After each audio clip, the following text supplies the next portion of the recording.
Bonsoir chers amis de Zouk Télévision, bienvenue sur votre émission favorite, le kiosque, donc émission hebdomadaire que j'ai le plaisir de présenter de nouveau cette semaine. Et sans plus tarder, je vais accueillir nos chroniqueurs qui vont nous permettre d'avoir une lecture aiguisée de l'actualité selon leur appréciation. Je vais d'abord accueillir Fred Lordino. Ça fait Fred, bon, ma nouvelle ou bienvenue en dans l'émission. Bonjour, bonsoir. Et puis quelle est ton actualité? Voilà. Tout le monde, bonjour, bonsoir Charles, bonsoir les amis sur le plateau. Tout le monde qui a écouté nous, à la Zouk Télévision, tout le monde qui a regardé. Eh bien, si maintenant là, je dis bravo, bah, les 4 Martiniquais. Sortant ça comme moi-même, ça a circulé sur le réseau. Il y a un jeune 4 Martiniquais qui était ancien directeur général de la CTM, qui trappait, moi, pas savoir qui problème ou pas. Bref, il partit la CTM et l'État finit embauché, il y a un gros poste, secrétaire général de la conférence des partis, c'est-à-dire que c'est lui qui met en place stratégie l'État concertée et puis l'ensemble des acteurs sur la transition écologique. Et moi, je dis bravo Oulo, parce que c'est un cadre martiniquais, c'est un homme de valeur, et je suis bien content qu'il ait été Kaili pour que ça continue à faire pays avancer. Et moi, je dis en deuxième Oulo bravo, bah, futur cadre martiniquais qui est géré, qui est venu président du directoire du port de Fort-de-France, puisque en cas de brillant Rapati, Jean-Rémy Villageois, il y a en promotion, il est allé diriger le port de Nantes, qui c'est le 4e port français. C'est un port qui est en train de faire une grande mutation autour justement de la transition écologique. Et je j'espère que Teni, Mamaï, jeune Martiniquais, qui voyait curriculum vitio, et puis tout ça, il y a pour c'est un Martiniquais ou un Martiniquais qui continue à diriger le grand port de Fort-de-France. Très bien, merci Fred pour tes 2 rouleaux bravo. Et donc, on est très content effectivement pour ces nominations. Carl Paolo, que l'on ne présente pas, bienvenue Carl, merci de ta présence et puis de ta sagacité, on espère aussi de ton humour. Nous allons donc te demander comment vas-tu et puis quelle est ton actualité de la semaine. Je me porte bien, je vais bien, merci. Pour autant que je le sache, parce que tu sais, on peut être malade sans le savoir, sans compter les malades imaginaires. Mon actualité, c'est pas en Martinique, c'est au Sénégal. J'ai tendance à m'élever au-dessus des nuages, à traverser l'Atlantique, pour voir ce qui se passe en Afrique. Et j'ai beaucoup de sympathie pour ce pays dont les dirigeants, le nouveau président élu, qui a prêté serment début avril, le 2 avril, bon, ils ont l'air de, comme on dit, de secouer le cocotier avec beaucoup de vigueur. Alors bon, ça ne veut pas dire que c'est réglé, c'est pas ce que je dis, hein, mais je trouve que ces jeunes Africains ont beaucoup de courage et de dignité. Je ne dirai pas plus pour ne pas être méchant. D'accord. Bon ben, tu nous laisses sur notre fin, donc on va... Vaut mieux. On va chercher à savoir ce qui a provoqué ton actualité comme ça.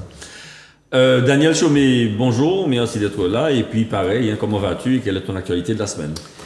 Eh bien, en pleine forme, merci Charles, et merci à toutes les auditeurs qui ont écouté nous.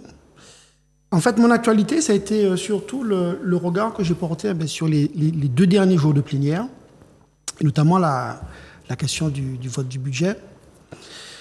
Je pense qu'on va avoir un jour un débat extrêmement approfondi sur ça. En tout cas, mais les signaux, un budget qui est en recul, il y a des explications de fond.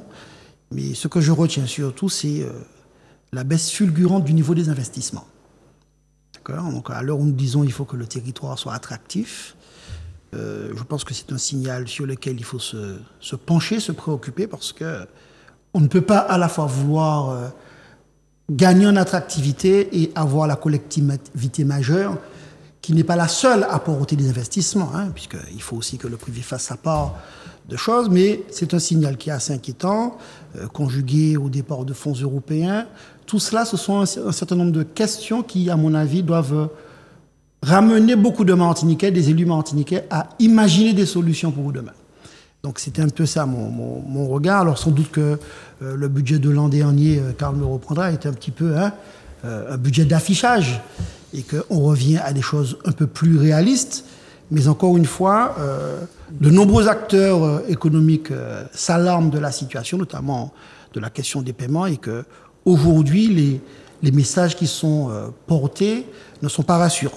Donc voilà, donc c'est un peu autre. Plus qu'une actualité, c'est vraiment un regard sur quelque chose qui est significatif dans la vie du pays. Très bien. Donc, concernant le budget, on va bien évidemment s'appesantir dessus à l'occasion sérieusement, voilà, de notre émission. Et puis, je tiens quand même à dire que sur les 270 millions de dettes qu'il y avait, il n'y en a plus que 90 millions à régler. Et donc, les mandatements arrivent, mais les liquidations ne suivent pas. Bon, bref, ça c'est... Je sors de mon devoir des réserve pour juste donner cette précision-là. Et Béatrice Bellé qui a changé de coiffure, que nous accueillons avec plaisir. Et qui est bien évidemment belle et intelligente. Bienvenue. Ton actualité. Intelligente et belle. Intelligente et belle, précise-tu, d'accord. Bon, même quand je veux être poli, ça ne mange pas. Ça fait 2 semaines que je tire mes cheveux. Mon actualité, alors bonsoir à vous messieurs. Oui, j'ai un petit problème de voix parce que je suis un peu grippée. Et bonsoir aux téléspectatrices et téléspectateurs que, à nouveau, je remercie pour leur fidélité, leur bienveillance, leurs encouragements, et puis parfois aussi leurs sujets qu'ils nous suggèrent. Et mon actualité, alors la semaine dernière, le week-end dernier, je suis allée en Guadeloupe pour rejoindre quelques camarades sympathisants autour du démarrage de campagne des européennes. J'étais très contente de faire la connaissance en vrai de maires qui sont d'ailleurs soumis un peu aux mêmes difficultés que celles que nous pouvons connaître. Des maires comme Jules Otto, de Vieux Habitants, ou encore Marilyn Ponchateau, une madame la maire. Ou encore des élus tels que Loïc Martol et Victorin Lurel qui étaient également présents. Donc c'était une belle réunion, un bon démarrage de campagne. Et puis je salue mon camarade évidemment Olivier Nicolas et je lui souhaite évidemment le meilleur pour ce qu'il arrivera à faire en Guadeloupe sur cette campagne européenne. Et je pense que ça doit être dans notre actualité, cette campagne des européennes. Ce que l'on peut faire, là on vient de parler de budget, de financement, de développement, ça va être majeur. Pour être tout aussi sérieuse, mais dans un autre volet, je voulais féliciter, mais je pense que ça va être de notre part à tous, Mélanie de Jesus dos Santos pour ses 2 médailles, gymnaste émérite martiniquaise, qui est aujourd'hui... Oui, bon, on a compris chez le cher oiseau. Okay. Il n'a pas dit, hein. Il a non, mais il que ça fait 3... il n'a pas dit, mais il a... Mais je l'ai écrit, Vous l'écrit, mais ou pour dit. Voilà, donc c'est moi qui y ai pensé. Voilà, tant pis pour toi. Moi, donc, je salue Mélanie, je la félicite et surtout, je félicite le travail de cette jeune femme parce qu'elle a tout sacrifié pour être à ce niveau-là.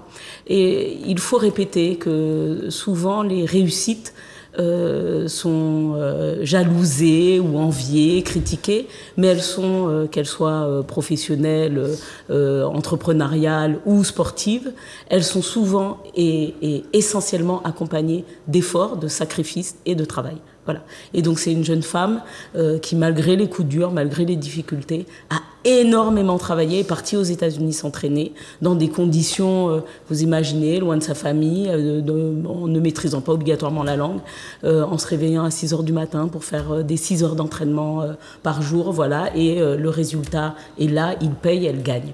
Et puis je voulais saluer à nouveau, parce qu'on n'en a pas suffisamment parlé, mais je tiens à nouveau à le dire, les infirmiers dont on a à peine entendu parler des mouvements de mobilisation et qui pourtant assurent le lien social chez nous parce que c'est parfois les seules personnes que nos anciens voient dans la journée, c'est les personnes qui viennent faire des soins, donc qui accompagnent nos familles dans des soins quotidiens parfois, et je voulais saluer leur courage, saluer aussi leur mobilisation et les encourager et encourager tous les élus à se mobiliser autour d'eux parce qu'ils ont besoin d'aide, parce que les conditions dans lesquelles ils travaillent sont sont plus que délicates et parfois même dangereuses. Et je voulais saluer évidemment toute la profession de soins et médicale, puisqu'on sait que malheureusement en Guyane, mais ça arrive également chez nous qu'il y ait des agressions, il y a une jeune pharmacienne qui s'est fait assassiner pour un portable. Et ici aussi, parfois, les pharmaciens de ville, singulièrement, se font agresser par des gens. Donc, je voulais les saluer, leur dire toute notre solidarité, parce que je pense que vous vous joignez à mon message. Absolument. Merci beaucoup. Donc, voilà, un propos liminaire, de manière assez succincte, ce que les chroniqueurs avaient à vous dire. Et puis, donc, nous allons attaquer le vif du sujet avec les propositions de Manuela pour l'émission d'aujourd'hui. Donc, premier thème, et je regarde Daniel Chaumé tout à fait naturellement, reprise des coupures d'eau en Martinique, la sécheresse mise en cause. Et j'ai envie, en propos introductif, de dire que nous avons un climat rythmé sur le carême et l'hivernage. Alors, la différence qu'il y a entre le carême et l'hivernage par rapport aux 4 saisons européennes, c'est que les saisons européennes sont rythmées sur les températures, tandis que le carême et l'hivernage, eh bien, température diurne et nocturne, la différence est plus importante qu'en décembre et juin. C'est ça en fait, quand on est dans le milieu intertropical, la différence des températures qu'il y a entre la journée et la nuit est plus grande que la différence qu'il y a entre juin et décembre. Donc, Daniel, qu'est-ce que tu as à dire à propos de cette sécheresse, puisque nous, enfin, Shellshare et Fort-de-France commencent déjà à en souffrir? Mais la sécheresse, elle est là. Les saisons sont telles qu'elles sont, et si on devait dire les choses telles qu'elles seront demain, à l'horizon 2050, j'ai les chiffres en tête, à l'horizon 2050, on prévoit que en période normale, on aura environ moins 30% d'eau en moins dans les rivières de Martinique. C'est-à-dire dans 20 ans. Voilà, à l'horizon 2050. Ouais. Donc nos rivières qui fonctionneront en bon état seront avec un tiers d'eau en moins. Si on dit que cela pourra aller en période de carême jusqu'à près de 70% d'eau en moins dans les rivières. Donc ça, c'est la prévision. Les documents sont officiels. L'Office de l'eau a fait un excellent boulot sur ça, qu'on appelle le modèle de gestion de l'eau, le MGE, que j'invite chacun à aller consulter sur l'Observatoire de l'eau de la Martinique. Donc les choses sont claires. Maintenant, au-delà du constat, ce qui est important et que je regrette, en tout cas que je déplore, c'est que les données d'entrée sont très simples. Nous avons suffisamment d'eau en Martinique. Pour dire les choses très simplement, on prélève à peu près 50 millions de mètres cubes. Il y en a un peu qui vont dans l'agriculture, un peu qui sont perdus, pas trop, à peine 8%. Mais on traite près de 40 millions de mètres cubes d'eau potable par an. Donc les Martiniquais consomment à peu près 150 litres d'eau par jour. 150 litres d'eau par jour. Par Martiniquais. Par Martiniquais. La moitié, c'est pour la douche et pour les WC. Donc on peut sans doute faire des efforts là. Mais bon, je ferme cette parenthèse. Sur les 40 millions, 20 millions seulement sont servis aux Martiniquais. Ça veut dire que nous perdons sur le réseau d'eau potable quasiment la moitié de ce que nous produisons. Cela est insupportable. Et on pourra aborder le truc dans tous les sens du monde. On ne peut pas chailler de l'eau en panier, ni en passouet. Donc, tant que l'on ne mettra pas en face de cette donnée d'entrée les outils, les moyens, la volonté politique, les financements pour les traiter, les carèmes viendront, ils seront de plus en plus durs, ils seront de plus en plus longs, et les Martiniquais seront de plus en plus pénalisés. Donc, moi, mon SOS, c'est de dire qu'il faut revenir à des politiques d'investissement sur l'eau qui soient significatives. Le seul réseau, on ne va pas tirer les fautes fausses, le seul réseau d'eau potable de Fort-de-France perd 20 000 mètres cubes d'eau par jour, à peu près 22 000. Ça veut dire qui ça? Ça veut dire qu'il perd suffisamment de l'eau pour chercher de l'eau, 5 000 mètres cubes, l'augmenter de l'eau, 12 000 mètres cubes, et Saint-Joseph. 20 000 mètres cubes les pertes d'eau journalières de la seule ville de Fort-de-France suffiraient à fournir de l'eau à Shellshare, Lamentin, Saint-Joseph. Qu'attendons-nous pour régler cela? Et, très chers collègues, mon point de vue, mon analyse, c'est que on a trop longtemps sous-estimé l'impact et les conséquences de ces politiques-là. Il n'y a pas eu suffisamment d'investissement. Quand on l'a fait à un moment donné, la Martinique a été à un moment donné, on a résolu un certain nombre de problèmes. l'une des collectivités qui investit le plus dans le domaine de l'eau. Cela n'a pas été suivi et aujourd'hui, nous le payons lourdement. Donc, je plaide, au-delà des questions institutionnelles, pour une mobilisation financière exceptionnelle en matière d'investissement, où pas besoin de faire collectivité unique. Je pense qu'il faut qu'il y ait une structure dont la seule fonction qu'a créé en GIE, un groupement d'intérêt, dont le seul boulot est de collecter des fonds et de faire des chantiers. Parce qu'on ne pourra jamais résoudre le problème tant que nous perdrons la moitié de l'eau potable sur le réseau. Le Sud a réussi les choses. Hein. Le Sud a près de 1600 km de réseau d'eau potable. Ils ont des rendements qui avoisinent les 80%. La CACEM a un rendement qui est autour de 60% parce que chez le Chani, il y a un bon petit réseau. Mais sur le cas d'État de France, là, il y a 50%. Ça n'est pas possible. Donc, il y a là à peine un réseau qui fait 800 km. C'est la moitié de celui du Sud. On doit pouvoir cibler une action. Encore faut-il en avoir la volonté, l'ambition et la structuration. Et c'est pour cela que je plaide et que j'ai toujours plaidé. D'accord, merci beaucoup. Fred, quand Daniel parle de moderniser le réseau de distribution d'eau, c'est tout de même 600 millions d'euros, m'a-t-on dit. C'est une question pour te relancer. L'on a marché, il faut toujours commencer par un premier pas. Donc, il y a un début à toute bagaille. Il y a un petit début, mec, qui commence, il faut saluer. Il y a des milliers de Martiniquais qui gagnent France Antilles tous les jours, d'au moins. Et M. Ferréol, qui est directeur de l'eau à l'espace sud, fait un article pour matin à la France Antilles, où il a expliqué la situation de l'espace sud. Cadou, il a fait 12 millions d'euros d'investissement l'année passée. Ce qui est bon, c'est que chaque communauté d'agglo bat chiffre et puis dit qui ça y fait. Bon, ça, tout le monde n'a qu'une information en Martinique. Il doit faire un gros effort, il mettre des capteurs pour veiller là qu'il y a des fuites, il améliorer les rendements, il faire réparation, il mettre aussi des dispositifs électroniques pour surveiller le débit de l'eau, pour voir comment il y a organisé de l'eau dans les territoires là. Ça c'est un bon exemple. Ça veut dire que nous pouvons faire des choses. Là, on a dit nous, c'est nous Martinique. D'abord, dans mon manière, nous avons servi de l'eau. Et puis, les collectivités qui en charge de ça. Ni un plan d'eau, un plan eau d'homme 2016-2026. D'après ça, on savent, on l'a nous pas servi. Donc, la balle est dans notre camp. Il faut nous, Martiniquais, mettez en place, et puis c'est mon nom qui est autorité, les investissements qu'il faut, des investissements conséquents. Et nous avons dit très clairement, parce que nous sommes dans le sud qui a mené en combat, l'eau n'est pas ni de l'eau, il faut que ces sociétés qui ont facturé de l'eau prennent l'habitude à présent de tirer ça en les factures de l'eau. Il faut nous mettre un système de sanctions. On ne peut pas dire qu'on n'a pas ni de l'eau et puis devant encore. Non, non. Il faut que la fête depuis Covid là, qu'il y ait un système qui a fait à présent que l'usager a les paniers de l'eau, il a remboursé ou bien il a payé en avoir, c'est-à-dire il ne peut pas payer. Mais démarche là de court terme, c'est dit faire 3 bagailles, chercher de l'eau souterraine, ini de l'eau souterraine Martinique. Phréatique. Oui. Ensuite, mettez des retenues collinaires, ça possible, nous en France c'est pour faire des bassines. Nous pouvons faire ça a existé. Nous connaissons ça Martinique, dans toute commune Martinique. Permet les maingouins, permet les moustiques. Pourquoi mettre la pierre en didain, pourquoi mettre anti-moustique naturel en didain. Et puis, il y a un bagaille, il faut nous travailler, amélioration, réservoir pour nous nimer rendement. De l'eau qui appelle Odyssia, nous payons la population de l'eau gratuitement. Très bien. Merci beaucoup.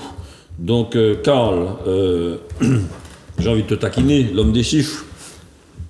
Pourquoi 500 millions, 600 millions, est-ce que c'est possible? Quelle ambition? Quelle importance?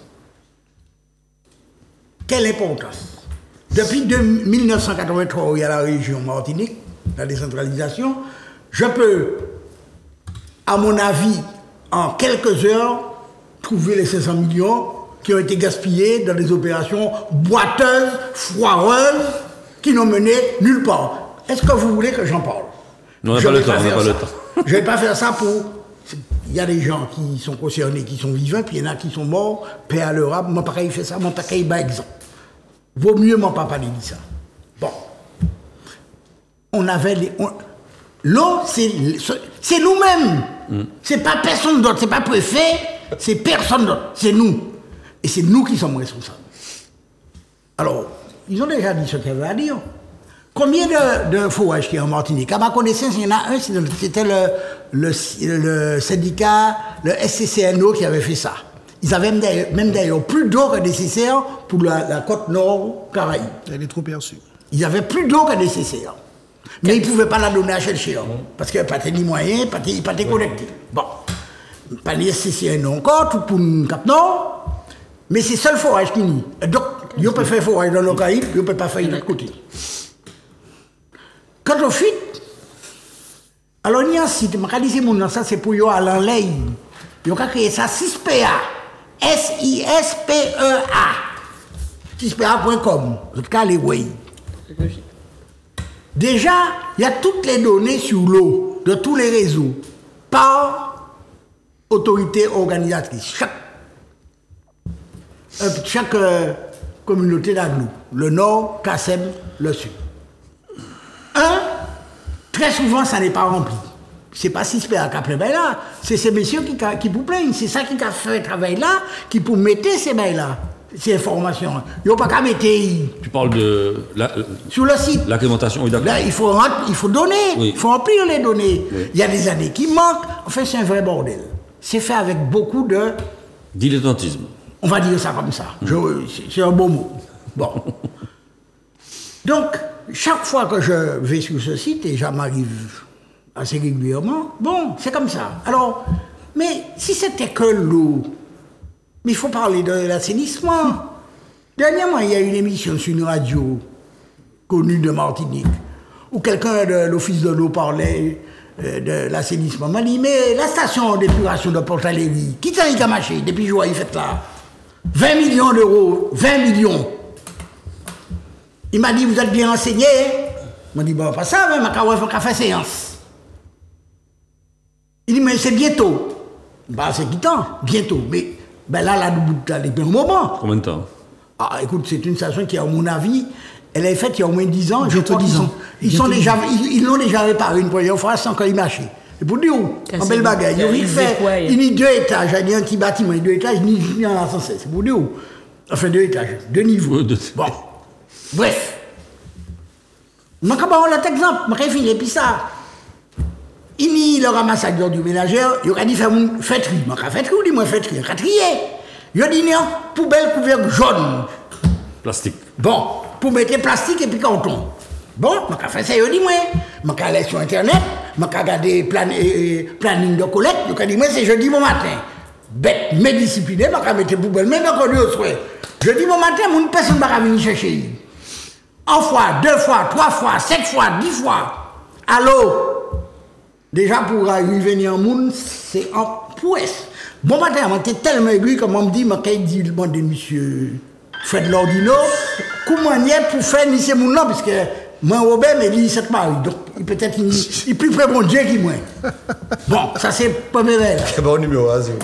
Mais non, ça veut dire. Et puis là, m'a dit ça, m'a crié tout partout, direction générale, le service. M'a téléphoné 6 numéros, personne m'a répondre. Finalement, on fait le matin, m'a dit, là. Mais ça, beaucoup bec, Bon. Donc, et puis, bon, là, il n'y a pas passé le jeudi, quand on peut passer l'autre jour, on peut passer vendredi, on peut passer, pas savoir. Attends, si nous pas, même si ça même, ça seulement nous pas ça fait, eh bien, dis que nous pas ça fait, et puis, nous faisons notre bagaille, pas ça, moi, quand on est la campagne, mais c'est pas brûlé, quand on est puis pas si là, ça qu'il y a gaz à effet de serre dans l'atmosphère. Non, mais c'est pour nous, même ça. Donc, il n'y a pas la question que de l'eau, il y a tout le reste. D'accord, très bien. Béatrice, nous revenons en français. Pour taquiner les corps, on peut aussi le prendre en créole, même si des fois on me dit je parle pas. Arrêtez d'être indiscipliné. Vas-y. Alors. C'est surtout alors tout le monde a fait des constats. Je crois que les constats, c'est quand même ce qu'il y a de plus grave. On l'a dit, on a la responsabilité. Qu'est-ce qui se passe? Pourquoi on n'y va pas? Pourquoi alors, je vais répondre à une question qui m'a été posée sur un groupe. il a été demandé, mais il y a près de 200 millions de fonds européens qui semblent être en voie de repartir. Pourquoi on ne les utilise pas pour faire des travaux? Bon. La réalité, c'est que les fonds européens, c'est des cofinancements. Si l'État ne cofinance pas, l'Europe ne cofinance pas. Voilà. Donc c'est simple, bête et méchant. Sauf que l'État a eu à dire, moi je peux cofinancer. Je ne vais pas mettre beaucoup, mais ça va vous permettre d'aller sur les fonds européens. Et là aussi, génie que nous sommes, moi c'est pas la première fois que je le dis, hein, génie que nous sommes depuis une décennie et demie, notamment, puisque il y avait Ségolène Royal qui avait posé le plan et des financements pour ça. Nous ne sommes pas capables de mobiliser les fonds d'État et du coup, nous ne pouvons pas mobiliser les fonds européens. Et après, évidemment, on dit que ça coûte des millions et des millions et des millions. Sauf que les millions qu'on pourrait mettre à notre disposition pour nous aider dans une programmation, on ne va pas tout faire d'un coup, c'est pas possible. Ben, nous ne les mobilisons pas. Et qu'est-ce qui se passe? Ben, c'est les pitiki qui apprend fait. On appelle les parents pour qu'ils viennent récupérer les gamins parce qu'on n'est pas capable d'avoir une cantine le midi. Ça, c'est assez passé à Schellcher. On est obligé d'appeler les pompiers pour venir aider un centre de dialyse dans une clinique privée. D'accord? Enfin, en fait, on se retrouve dans des situations qui sont des situations de, je le dis comme je le pense, pays sous-développés, quoi. C'est inquiétant et on est en début de carême. Mais j'ai envie de vous dire que nous presse belle moune. Parce que nos camarades guadeloupéens vivent ça toute l'année. Alors on dit c'est nous, c'est nous, c'est nous, c'est nous. N'empêche que je ne suis pas l'État tout le temps. N'empêche que ce qui se passe en Guadeloupe, en Martinique un peu, à Mayotte, en matière d'eau, ça ne serait probablement jamais arrivé ou ça ne serait probablement pas arrivé aussi longtemps dans une autre région de France sans que l'État ne s'en mêle. D'ailleurs, l'État a décidé de s'en mêler en Guadeloupe notamment, mais il y a quand même, oui, ils ont dessus d'eux, de mettre un peu le nez dedans, mais pas d'argent pour l'instant, de mettre un peu le nez dedans. Mais ça m'interroge tout de même, parce qu'il ne s'agit pas de parler simplement de compétences. L'eau, c'est la dignité. D'accord ? Et je pense qu'il faut que, dans ces cas-là, on ait un collet tête, collet les épaules pour redonner de la dignité aux gens dans leur quotidien. Voilà ce que je vais dire. C'est des sujets comme d'autres que l'on va avoir qui ont quand même tendance à me désespérer. Alors, bon, merci beaucoup. Je viens de vous envoyer un document. Un document, c'était une intervention de Serge Attimi et de Bénédicte Di-Giordimo à propos des fonds européens. À l'IMS il y a une dizaine de jours, et je vous envoie le tableau de perspective de clôture pour l'exercice 2014-2020. Vous allez voir le détail. Concernant cette légende urbaine de non-consommation des fonds européens, si je lis le tableau, pour le FEDER, nous en sommes en projection à 103% de consommation. Pour le FSE, en consommation, nous en sommes en projection à 95%. Pour le REACT EU FEDER, en consommation, en projection, nous en sommes à 102%. Non, mais vous allez consulter le document. Oui. Vous allez consulter le document et c'est puisque je suis effectivement animateur, mais quand il y a des données qui sont précisées et que j'ai les éléments qui permettent de recadrer les choses, je vous les donne. Et je vais donc vous envoyer mes notes ainsi que les photos des slides que j'ai pu faire, qui montrent que sur le trend 2014-2020, puisqu'on est encore sur la queue de la programmation de ce trend-là, on est bien dans la fourchette de la consommation plus juste. Maintenant, oui. Juste parce que c'est moi qui ai parlé des fonds européens. Oui. Juste qu'il y a une différence entre dépenses programmées, j'allais même dire dépenses espérées, engagement, paiement et dégagement d'office. On fera le bilan et il sera bien temps de le faire lorsque ça se présentera. Mais enfin, quand même, sur les programmes opérationnels, les DOMO et tout ça, on n'est pas super... D'accord. Ceci étant dit, comme tu en as parlé... Mais l'essentiel est que ça puisse être mobilisé pour le développement de la Martinique. J'étais présent, je voulais faire la précision. Merci pour ces précisions. Vas-y Daniel, juste un petit mot parce que c'est Fred qui a du rab. Hein. Oui. Deux choses. La première sur la responsabilité d'État. Je le dis souvent, c'est l'histoire. Les lois sur l'eau se sont appliquées en Martinique avec 50 ans de retard.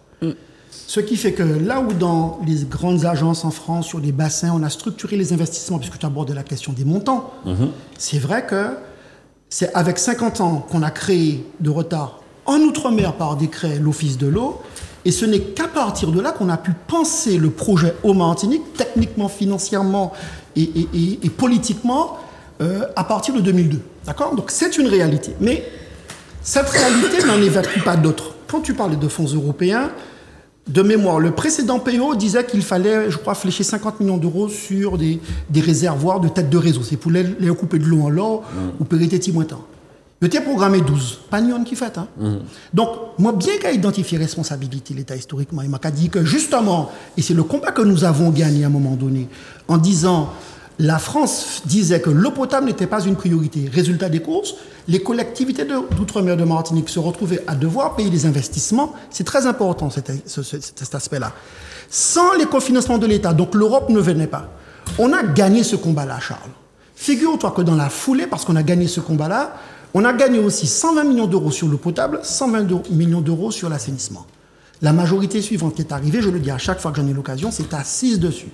C'est pour ça que moi, j'ai Albi Schmidt de la direction de l'eau de la biodiversité. Il t'a dit, moi, Daniel, on a pris 2 ans pour convaincre l'ONEMA qu'il fallait faire de l'eau une priorité en Outre-mer. Je vous souhaite bonne chance parce que l'administration a de la mémoire. Bon. Aujourd'hui, Fred parlait du plan ODOM. Il n'est pas consommé. L'Office de l'eau met aujourd'hui des moyens pour des petits travaux financés à 100%. Tu sais ce que ça veut dire ? Des travaux financés à 100% par l'Office de l'eau. Pas ni yon qui sévit. Donc il y a un vrai problème sur la mobilisation de la volonté politique, y compris pour faire des choses qui sont finançables et financées à 100%, au point qu'aujourd'hui, le problème qui se pose, c'est pas un problème de manque d'argent. Tu me dis qu'il faut 600 millions d'euros. Nous, pas qu'arriver à dépenser ni 10, ni 20, ni 40, ni 50 à Domenta. C'est insuffisant. Donc je dis qu'il faut vraiment rehausser le curseur de cette volonté, sans doute avec des moyens administratifs et d'ingénierie adaptés. Comment voulez-vous qu'Odyssey résolve le problème des fuites d'eau sur au Fort-de-France quand à Odyssey, aujourd'hui, il n'y a pas 2 ingénieurs pour réaliser les travaux. Très bien. Donc, ces aspects-là, il faut les régler et cela est de notre responsabilité. Très bien, merci beaucoup. Donc, Fred, tu veux ajouter quelque chose ? Oui, parce que j'ai évoqué, en tout cas, vous, Charles, Fonds européen et puis bébé. Mais là, moi, désolé, parce que moi, je sais que vous êtes un homme honnête et intègre, Charles. Donc, nous, toute la non-conviction, nous, ici, ce n'est pas un combat parole. Non, tout à fait. C'est un échange, c'est informer l'opinion. Mais on les a fait 280 millions d'euros qui étaient à justifier. Ça matchait en disant document, parce que, ça m'a raconté, lire ces documents. Ça, impossible, nous payons faire une émission technique là, mais on ne peut pas parce que, bon, on est quand même anti-expérience. Ça, impossible que la CTM justifie 280 millions d'euros, même l'en état là, ça, impossible. Multiplier, si on fait 40 millions d'euros par mois, ça, on a besoin de 7 mois. Donc, ça n'est pas possible. Donc, il faut admettre que nous pète des fonds européens. Il faut nous admettre ça. Il faut admettre que là, nous pas ni c'est contre l'eau, bébé. Nous pouvons pas dire c'est l'État parce que l'État est qu'à gérer fonds, il bat nos gestions depuis 2016, nos autorités de gestion. Et la réalité, c'est que nous pas qu'à servir ces fonds. C'est ça la réalité. Pour plusieurs raisons que nous connaissons l'administration pas convenablement structurée, il pas ni en fonds de préfinancement parce que sous pas qu'à préfinancer, les petits projets à pas arriver à passer et ensuite ou pas ni, il y a essayé de faire à présent, bien tardivement, un accompagnement qui est suffisant. Donc, Fonds européen, c'est un véritable, désastre pour la gestion locale, pour la gestion martiniquaise, mais surtout, et vous dites nous qui parlez de ça, en tant que chef d'entreprise, on est anti-entreprise, il y a une grosse inquiétude. Et ces autres collègues là, parce que pour moi, nous sommes dans une crise financière qui peut être qu'à une crise. La 2009 là. C'est-à-dire qu'aujourd'hui, situation tellement grave, la CTM, et je vais attendre le compte administratif là, comme je dis qu'il y a un problème de trésorerie, je peux démontrer sur notre émission, où nous que discuter ça, la CTM a actuellement un problème de trésorerie, c'est pour qui peut arriver à payer ces entreprises-là. Et je dis ce problème est très grave, et je espère que les élus martiniquais, qui semblent pour trouver une solution pour régler le problème là.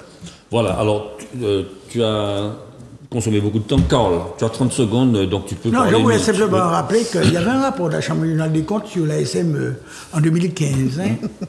Ah oui. Hein? À l'époque où l'ASM disait que pour l'espace, ils étaient déficitaires. Et puis la Chambre des comptes a dit, mais pas du tout. De 400 000 euros. Ils sont excédentaires. De 4 millions d'euros. Ça fait. Est-ce qu'il y a une conséquence? Rien. Que dalle. Non seulement il n'y a pas une conséquence au niveau de l'espace sud, l'indice de performance du réseau de l'espace sud qui était au départ à 84% a diminué. Il a augmenté le taux de perte de 6 points. De 4 points. 84%, 80%. C'est-à-dire qu'il faut admettre que pas tenir assez de l'eau qui perdit. Il fallait te mettre petit à plus. Et puis, pour couronner le tout, on a donné à la même SME toutes les communes du Nord, qui ni donc la SME ni 30 communes sur 34. Bravo, Vaval, bravo. Mon fini. Bon. En tout cas, tout a été dit, hein, et nous allons de toutes les façons revenir sur cette question qui nous intéresse régulièrement, puisque visiblement le carême arrive fort. Et tu voulais dire les contrats, leur gestion, leur suivi. Oui, non, mais on va en reparler. Oui, tout à fait. De toute façon, le compte administratif va bien arriver. Alors, deuxième sujet, mais vous n'êtes pas très chaud, donc je vais commencer par Daniel Chaumet qui m'a dit qu'il va dire juste 2 mots. L'affaire du terrain de M. Fernand Bibas, photographe connu de tous et que je salue, puisque c'est un ami par ailleurs. Qu'est-ce que tu as à dire là-dessus, Dani? J'ai lu ce qui circule dans la presse, que certains annoncent comme étant des vérités et d'autres des mensonges. Je t'avoue que dans l'état actuel des choses... Tu ne te prononces pas. J'ai envie de dire, voilà, c'est à la justice de faire son boulot. Et il faut que nous prenions l'habitude de là. Peut-être que nous pas assez procéduriers. Donc, les gens qui ont ça qu'à passer, la justice qui a fait ça faille. Il y a quand même une petite donnée d'entrée et qui n'est pas neutre. C'est qu'aujourd'hui, effectivement, pour déposer un permis de construire, contrairement à une époque, on n'est pas obligé de faire la preuve d'être propriétaire. C'est un sujet. C'est un sujet. D'accord. Mais d'une certaine manière, sur l'affaire Bibas en soi, t'as pas grand-chose à dire. Pas grand-chose à dire sur cela, sur le fond. D'accord, très bien. Béatrice. On ne peut pas se cacher éternellement derrière des espèces de flou de législation. Peut-être qu'il y a en effet des législations à clarifier. Il y a un GIE, là, titrement aussi, qui vient aider... GIP, pardon. Ouais. GIP qui vient aider à faire ce titrement et qui aide les personnes à constituer des dossiers, parce qu'on sait qu'il y a de l'électronisme, tout est maintenant dématérialisé, ils vont les aider. Peux-tu expliquer le GIP titrement avec Mme Marceline? Alors, c'est Mme Marceline, donc c'est un groupement qui a été monté d'intérêt public, qui a été monté entre la CTM, avec la CTM et l'État, et donc c'est à la tête duquel est une avocate, Mme Marceline, et mérite et compétente, qui s'affaire aujourd'hui à accueillir des personnes qui ont des difficultés à monter des dossiers pour pouvoir faire leur succession et autres. Bon, donc ça c'est un bel outil parce que on se rend compte aussi que s'il y a eu beaucoup de personnes qui ont... Alors c'est entièrement gratuit, hein, c'est un GIP public, donc l'aide qui est portée aux personnes est entièrement gratuite. Bon. Et on se rend compte de toute façon que s'il y a eu aussi des personnes volées et flouées, c'est aussi à cause en partie de l'illettrisme, parce qu'on a donné des choses à signer à des gens dont ils ne savaient pas ce qu'elles disaient, et que aussi on a baladé des gens avec peut-être des conseils qui n'étaient pas les bons. Bon. Sur l'affaire, il faut juste dire, il y a en effet, là, ce qui est en train de se dire, c'est que le maire n'a pas vocation à vérifier. Bon. Alors, je relis quand même l'article R423-1 du Code de l'urbanisme, qui définit que pour déposer une demande de permis, il faut être soit par la demande peut être déposée, soit par le ou les propriétaires du ou des terrains, leur mandataire ou par une ou plusieurs personnes attestant être autorisées par eux à exécuter les travaux, ou soit en cas d'indivision par un ou plusieurs co-indivisaires ou leurs mandataires, en C, soit par une personne ayant qualité pour bénéficier de l'expropriation pour cause d'utilité publique. Alors je veux bien qu'on dise qu'il suffit de cocher des cases, mais enfin ça emporte trop de responsabilités de prétendre qu'il suffit de cocher des cases pour dire « Ah, oui, non, j'ai la qualité pour bénéficier de l'expropriation, donc je dépose un permis et puis c'est bon ». Je crois qu'il faut que l'administration se remette au taf. Je suis désolée, dans l'administration, il n'y a qu'une seule chose qui prévaut, les écrits. OK ? Les écrits. Et d'ailleurs, en droit administratif, lorsque vous allez contester une décision administrative, c'est par écrit que vous pouvez le faire, c'est pas les paroles. Donc, il va falloir un moment qu'on nous explique pourquoi, dans les villes, on ne vérifie plus la qualité des gens à déposer des permis et que l'on arrive aux situations telles que celles que connaît visiblement, ou connaîtrait, je mets au conditionnel, M. Bibas. Très bien, merci beaucoup. Fred, ton sentiment là-dessus? Effectivement. Faire un avis, parce que tout le monde connaît, tu as dit ça depuis l'année, il a fait photo, il a senti, ça faisait beaucoup. C'est parti, il y a 85 ans, moi là, j'ai monté en l'air, mais moi, bien, quand même, ça va bien. Moi, j'espère très franchement, les 3 avocats, puisque là, pour un tour, à présent, conflit devant la justice, avocat la ville Saint-Lys, avocat notaire et avocat Fernand Bibas, mettez que d'accord pour régler le problème, c'est-à-dire annuler le permis de construire là que le maire a délivré, et puis ils ont dit petite taille, il était petite taille. Mais je pense que ça peut-être pas vaut la peine que nous, Martiniquais, nous mettons encore plus désordre d'entre nous qu'ils ont. Mais surtout que nous, par les Béatrice dit ça, ou aussi le groupement d'intérêt public là, qui est dirigé par Madame Brillant, Jacques, ça c'est Daniel, Maître Daniel Marcelli. Sauf dans toute la Caraïbe, dans ces barreaux, toujours ni des femmes Jacques comme ça, c'était qu'on fait Marie-Alissandre Jacques Roulé, ou des madames, et moi constaté ça, on a discuté dans la Caraïbe, toujours ni des madames, et moi pas jamais dit ça, moi j'ai dit ça public, moi je dis, c'est madame qui n'y va aller et qui peut porter, qui peut accompagner en l'aumône, et puis simple. Donc, il faut que faire, ça fonctionner, mais il faut que mettre l'argent, on sait ça aussi. Il faut qu'il peut-être signer plus de conventions et puis c'est notaire. Il faut que mettre l'argent pour sortir dans des ordres fonciers à nous. Parce que pour le moment, ça manque à 10 autres. Et moi, là, c'est que les transactions immobilières qui ont baissé, vente de terre. Contrairement à ça, on a raconté, il y a une vraie crise de l'immobilier, compte tenu du prix terre, prix caille là. Et là, les ventes là ont baissé. Pas ni assez permis de construire qui déposer. Donc, peut-être on doit arrêter, faire rien qui cancan entre nous et puis trouver des solutions pour ne pas ça régler parce que ni des solutions juridiques. Très bien, merci beaucoup. Alors, Carl, ton sentiment là-dessus concernant l'affaire Bibas? Je connais plusieurs des protagonistes de cette affaire. Ce sont des gens pour qui je ne peux pas suspecter de malhonnêteté. Oui. Jusqu'à preuve du contraire. Moi, j'ai tendance à faire confiance à tout le monde. Et puis, je suis au 100%. Et puis, en fonction des événements qu'a tué. Au fur et à mesure. On peut passer à 90, à 80. Il y a l'heure où il va à 0. Donc, là où il va à 0, c'est qu'on bonbon brûlé. OK? Bon. Sans jeu de mots. Sans jeu de mots. Alors. Bonbon brûlé, en fait. Oui, bon. Donc, maintenant, en dehors de tout ça que j'ai dit, on ne peut que répéter.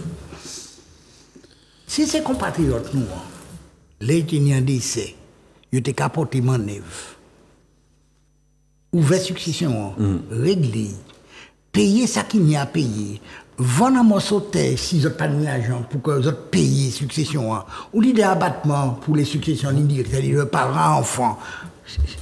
Ça, c'est vraiment hectare, et puis hectare terre. Moi, je suis très à l'aise sur ça parce que pas même un centimètre carré, moi, ni. Même pas comprendre. Donc, je suis très content de pas ni. Et je parle ni. Bon. Donc, il faut que nos compatriotes fassent ça. Parce que beaucoup de ces problèmes, quand il y a eu la loi Etchini, cher Charles, qu'est-ce que je t'ai dit? Je t'ai dit, c'est bien, mais ça ne règle pas le problème des titres, qui ne sont pas là, qui sont absents. Ça fait au moins 6 ans. Je savais que ce problème était pendant. Donc, espérons. Alors, Je ne vois pas la peau de l'ours avant de l'avoir tué. Les structures, on sait les faire. On a etc. de structures ici, qui sèment, qui gîtent, qui est tout calqué. Ça nous fort de ça. Établissement public foncier. Par contre, c'est le résultat. Il faut voir le résultat. Ça coûte en plus. Qu'est-ce qui va se passer concrètement? On verra. On verra. J'espère que le GIP concernant les titres va pouvoir améliorer un certain nombre de situations, mais je sais qu'il y a des situations qui sont absolument impossibles à dénouer, très difficiles, parce que quand un terrain, même s'il n'y a pas de titre, il est occupé, il y a des gens dessus, il y a des maisons dessus. Je ne vais pas citer d'endroits, mais il y a quantité d'endroits. Bon. Alors, qu'est-ce qu'on fait? Forcément, il y a des gens qui risquent d'être spoliés ou de voir les intérêts moins pris en compte. Enfin, j'en sais rien. Très bien, voilà. D'accord. Alors, merci beaucoup de votre traitement. Finalement, on est parti de l'affaire, du cas concret, et puis vous avez extrapolé, et puis vous avez essayé de trouver les règles générales de la situation foncière. Effectivement, bon, cela part d'un cas qui a défrayé la chronique et qui est en train de continuer à secouer la chronique et que Béatrice avait souligné ici même il y a quelques semaines. Voilà, donc... Quelques mois même, oui, tout à fait. Enfin, quelques semaines, ça peut être plusieurs semaines. Oui. Alors, autre sujet concernant le Sénat, le gouvernement justifie des suppressions de classes aux Antilles par la baisse démographique. Je ne vais pas lire tout le titre, mais on a compris le sujet. Donc, quelques chiffres quand même. Vraisemblablement, j'ai regardé sur un site officiel du gouvernement, l'État dépenserait plus de 65% pour la Martinique et plus de 45% pour la Guadeloupe en termes de financement de l'éducation, à cause bien évidemment de la surrémunération des fonctionnaires. Et puis, il y a 20% d'élèves en moins depuis 10 ans, c'est-à-dire moins 19 000 élèves de 2009 à 2018 en Martinique et moins 18 000 élèves de 2009 à 2018 en Guadeloupe. Donc voilà la situation. Brossé, je vais donner à Dany la parole en dernier. Fred, je te lance dessus, s'il te plaît, 2 minutes pour nous donner ton sentiment là-dessus. Nous avons 68 mon collège et puis lycée, Martinique. Je ne sais pas ça combien l'école primaire, mais ça m'a constaté, c'est que dans plusieurs communes, les meilleurs obligés de faire, c'est l'école là, parce qu'il n'y a pas ni timamay, sans réalité. Et ça, faut nous prendre conscience de ça. Alors, moi, pas ça si faut payer, faut battre des primes pour faire timamay, mais c'est un autre débat. Non, ne passe pas dessus. Non, nous n'y a un problème de... Peut-être mettre la polygamie, non?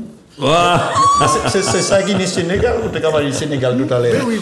Donc nous pouvons arriver à ce stade ici quand même, peut-être un jour, mais pas pour aujourd'hui. Et donc, pour venir à ce sujet de l'école là, c'est un fait démographique. Maintenant, on dit ça, c'est comment nous arriver pour les petits moments là qui là, au ce niveau, parce que c'est ça qui permet nous de tirer que nous d'affaires collectivement. Pour nous, ni moins stimamay qui sortent de l'école sans diplôme.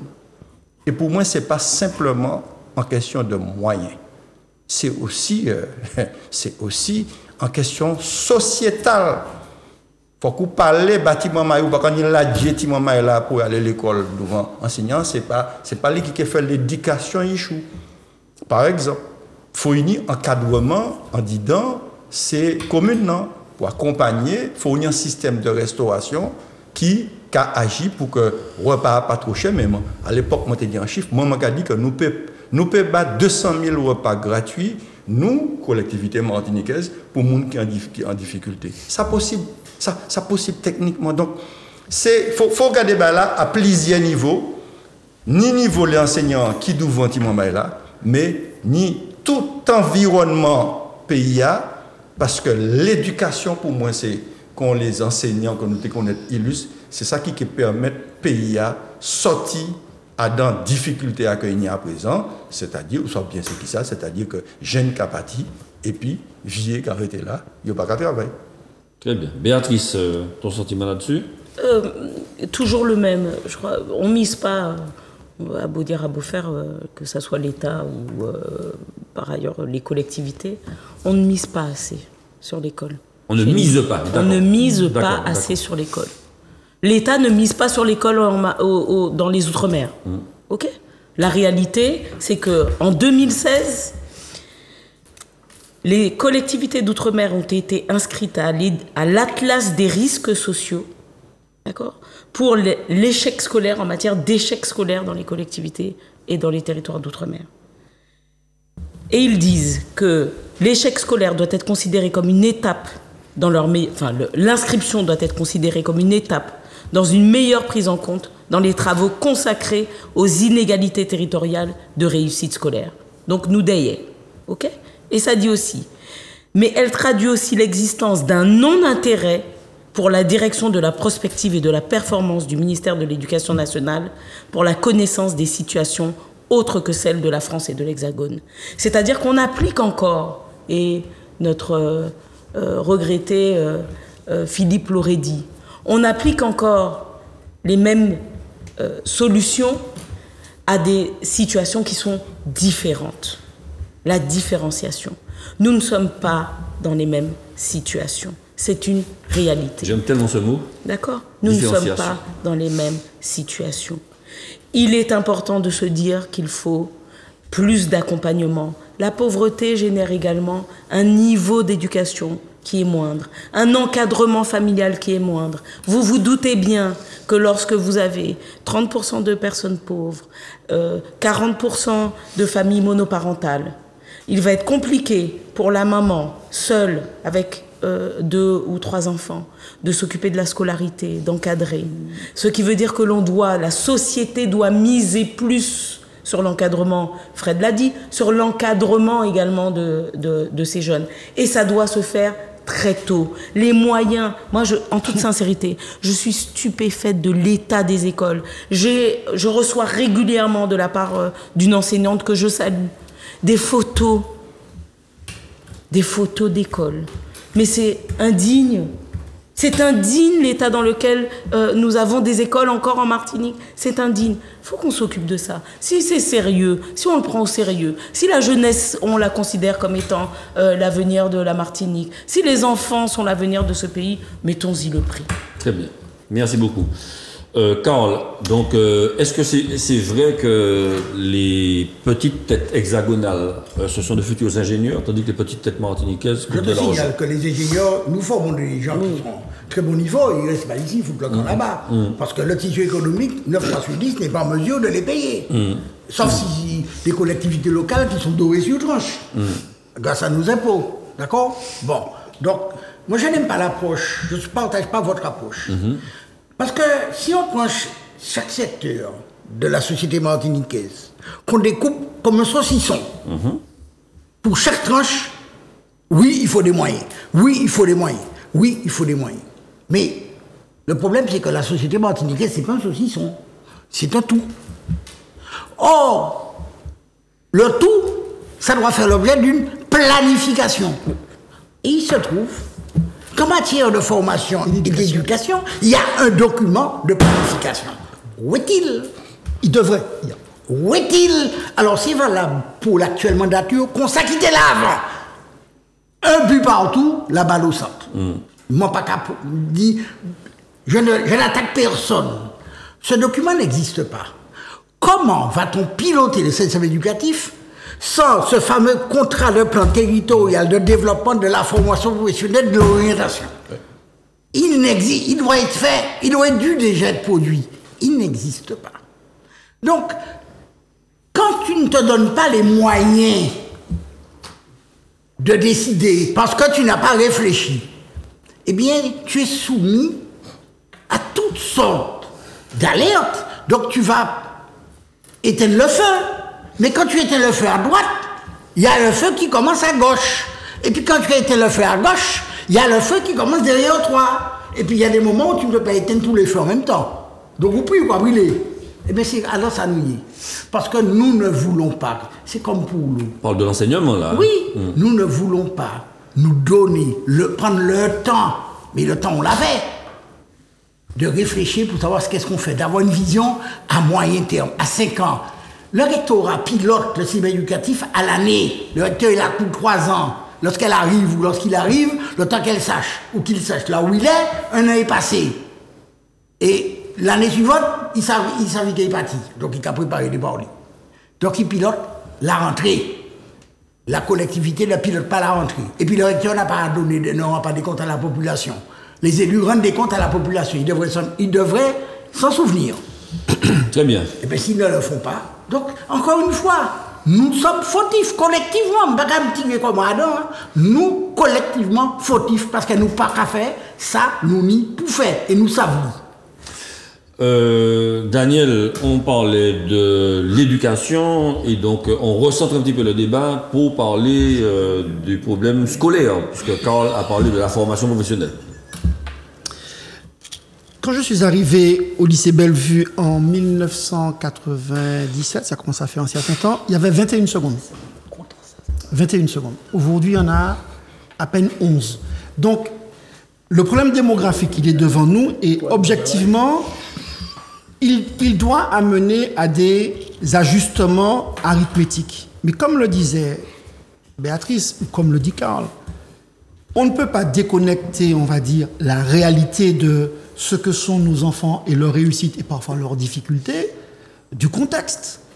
Quand on prend les journées d'appel auxquelles des tranches de génération de Martiniquais se rendent vers l'âge de 18 ans, que disent les chiffres?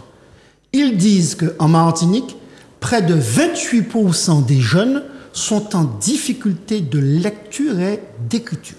C'est-à-dire que c'est des boucs, pour y passer en diplôme, ne serait-ce que pour passer en permis, ils ont en difficulté. Pour y faire en misi, ils ne pas savent. On ne peut pas avoir ces données d'entrée-là qui sont aussi brutales et laisser penser qu'on va appliquer des ratios nationaux où les difficultés sont de l'ordre de 8%, 6%. Le pire, je crois que c'est 16% sans Seine-Saint-Denis. Nous, après, de 29-28%. Donc, ça veut dire qu'il faut poser, de par ce que sont la réalité sociale, mais la réalité des données mesurables, des moyens différents. Et face à ça, à l'époque, nous avions proposé, dans le groupe dans lequel j'étais, mais un élément, et c'est des pistes de travail, au-delà de ce que dit Karl, qui est fondamental, il faut qu'il y ait une stratégie et des outils, des jalons, des évaluations. Les catastrophes se font surtout, sont mesurées à l'entrée du collège, en 6e, et à l'entrée du lycée. Mais où se jouent les choses de manière décisive? Elles se jouent au primaire, elles se jouent en maternelle. Eh bien, nous plaidons pour que, effectivement, l'État a pris ses responsabilités, il a mis des dédoublements pour qu'il y ait, en zone prioritaire, des effectifs qui soient de moitié. Mais nous avons des responsabilités de territorialisation, identité. Pourquoi les élus martiniquais, et en tout cas moi j'en serais, ne militent pas pour que, d'un point de vue éducatif, nous considérions que la Martinique elle-même mériterait qu'on ait des moyens dédiés qui soient des moyens qui permettent de dédoubler les classes, dans toutes les 6e, mais aussi dans toutes les secondes. Ça mobiliserait de l'espace qui aujourd'hui n'est pas utilisé, ça mobiliserait des enseignants, mais ça permettrait aussi, plutôt que d'intervenir quand les choses sont trop tard, quand il est trop tard, nous le voyons trop souvent, toi-même comme moi-même, de venir en pompier, et cela a un coût social extrêmement important. Alors, quand on me dit cela coûtera cher, je dis oui. Plutôt que de parler du coût de l'action, moi souvent je préfère parler du coût de l'inaction. Parce que ce sont ces élèves décrocheurs, plus de 1000 par an, nous pas savent la yoyer.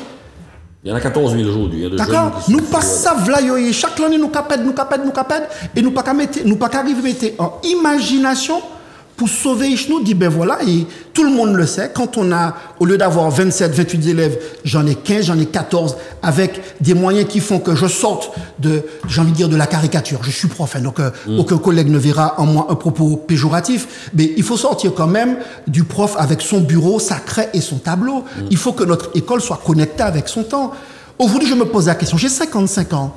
À quel élève un lycée donne envie demain de devenir enseignant ? Comment, au-delà des questions de vocation, tu as eu un super prof d'histoire géo qui t'a donné envie d'être prof. Un jour, c'était ma maman, tu me le dis parfois.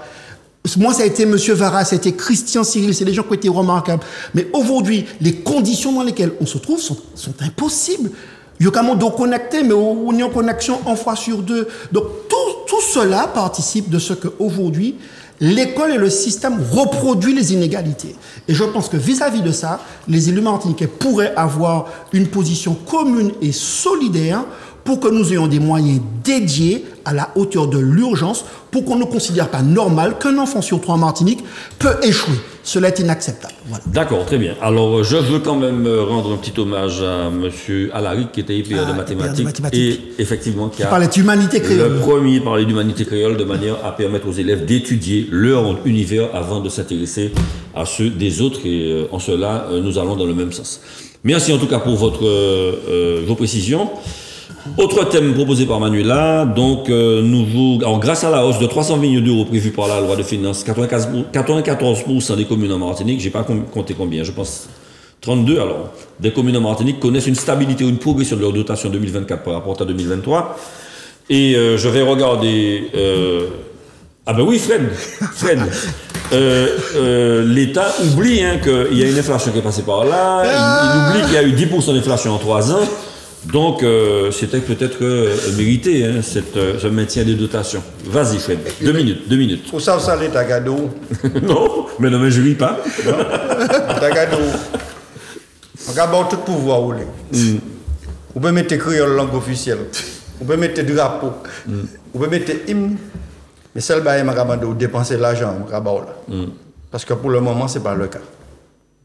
Donc, nous Martiniquais, on nous fait très attention à ça nous qu'a fait ces choses-là. Vu la situation la France, qui a couru pour chercher l'argent, pour résorber le déficit, mais surtout, personne ici a parlé de l'impôt augmenté, en tout cas, l'État a augmenté. Donc, il faut nous bien savoir qui ça nous lit.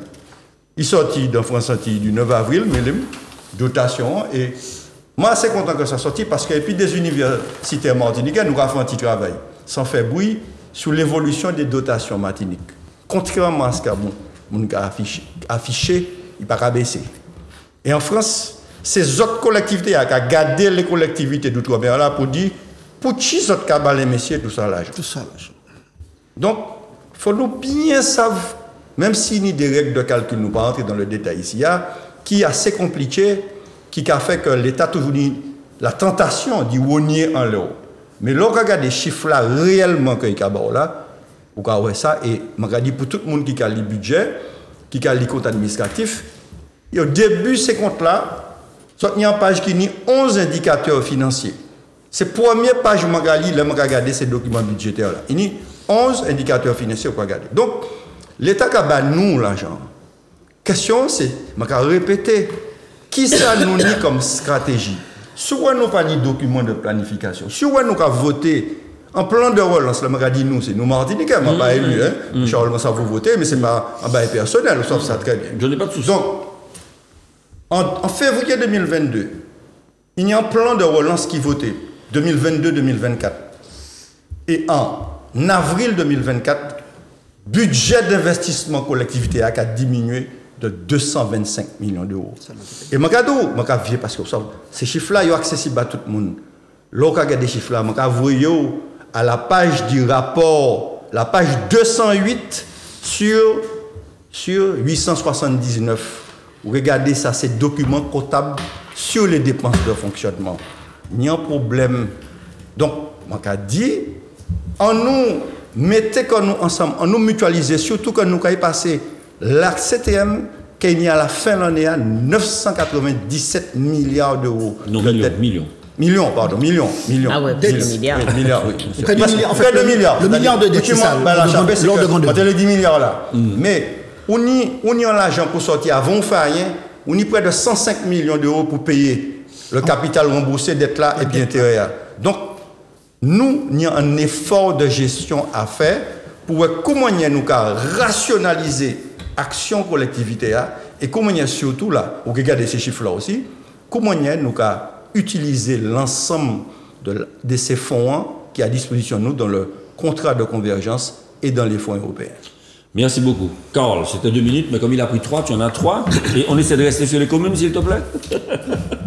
Bon, je suppose que les maires sont ravis. Je peux les comprendre. Mais le problème, l'argent, ce n'est qu'un moyen. Ce n'est rien d'autre. C'est un moyen pour atteindre des objectifs. Mais si tu n'as pas d'objectif, tu peux boire toute l'argent blé, c'est pas qu'à changer en patate, ou qu'à dépenser, d'une manière ou d'une autre, qu'à dépenser. Mais quel effet ça aura?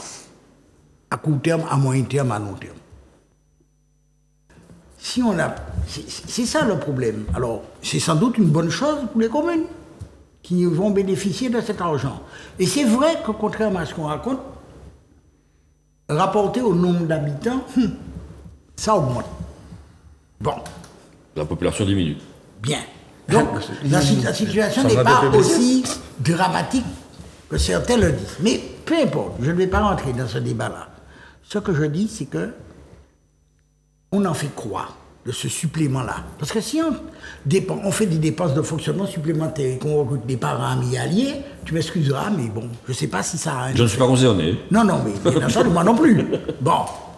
Mais bon, je ne sais pas si ça a un effet. Voilà. Donc, Et est-ce que tu penses qu'au niveau municipal, il y a possibilité de mettre une programmation d'investissement qui permette de faire changer les choses? Enfin, moi, je voulais une réponse sur l'action d'une collectivité petite. Je ne sais pas. C'est ça, en fait. Toutes les communes ne sont pas égales. Tu ne peux pas demander aux pêcheurs de faire ce que fait Paris. C'est évident. Bon. Il y a des compétences qui sont dévolues aux communes, parce que la loi le prévoit. Tout à fait. Mais on peut se poser la question de savoir si la commune est le cadre opératif pour prendre, par exemple, les plans locaux d'urbanisme. Moi, je pense que c'est quelque chose qui devrait être attribué à la CTM. Parce qu'il faut avoir une vision plus globale.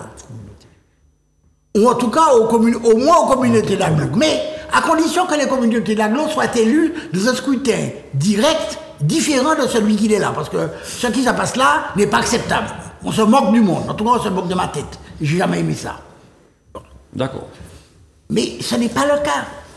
Donc, il y a des communes qui vont peut-être faire, qui ont les moyens intellectuels, les moyens administratifs, techniques pour faire, et puis il y en a d'autres qui ont réfléchi. Bon, il y a une commune que je connais bien, parce que j'y ai été souvent, j'étais en vacances quand j'étais jeune, la commune de Sainte-Anne. Bon, il se trouve que l'actuel maire, M. Christ-Gémieux, est quelqu'un que j'avais fait la connaissance tout à fait par hasard, et que sa première adjointe est une personne qui a été une collègue, une femme que j'estime beaucoup et que je considère comme une personne admirable, qui ne fait pas de bruit. C'est d'autant plus admirable dans ce pays. Eh bien, je vois qu'ils ont refait l'ensemble des voiries avec le réseau d'assainissement, enfin, dans le bourg de Sainte-Anne. J'avais jamais vu ça. Ni depuis Jean-Vert. Je ne parle même pas de Grasse-Malsa. Bon, j'ai un peu l'impression que sans faire beaucoup de bruit, je ne dis pas que c'est parfait, hein. Il y a sans doute des choses qui ne vont pas, mais qu'ils essaient de faire quelque chose, ils essaient d'avancer, de mettre un pied devant l'autre, et d'aller dans la direction qu'ils se sont assignés. Je ne sais pas si dans toutes les communes c'est comme ça. D'accord, très bien. Béatrice, ton sentiment donc sur le maintien de cette dotation? Il me semble qu'il y a eu quelques années, il y a des contrats qui ont été signés avec les collectivités qui s'engageaient. Il y a quelques collectivités de Martinique, et notamment quelques villes qui l'ont signé. Des contrats lorsque les villes s'engageaient, et les collectivités d'ailleurs, de communautés d'agglomération, à ne pas faire exploser leur budget de fonctionnement, leur charge de fonctionnement. Donc bon, il y a une stabilisation.